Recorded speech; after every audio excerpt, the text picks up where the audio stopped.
Po prihlásení sa vám zobrazia najdôležitejšie údaje, postupne si ich prejdeme.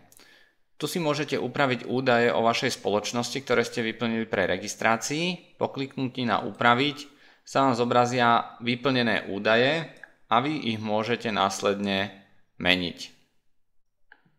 Ďalej máme tu informáciu o tom, že či ste vzdelávacia spoločnosť a s akou pôsobnosťou, či ste poradenská spoločnosť, opäť či máte pôsobnosť na Slovensku, poprípade v Čechách. Ďalej tu máme informácie, či máte certifikát ISO, či ste členmi AIVD alebo ZRLZ.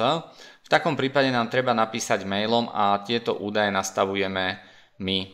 Následne môžete meniť údaje o používateľovi, čiže sú to údaje na človeka, ktorý zabezpečuje zadávanie údajov. Na našej stránke tieto údaje sú neverejné a zobrazujú sa len nám. Ďalej si môžete nastaviť, že či chcete dostávať e-mailový spravodaj o novinkách na portáli Education.sk alebo poprípade aj v Čechách na edumenu.cz, aké výberové konania chcete dostávať, z ktorých krajín a z ktorých oblastí.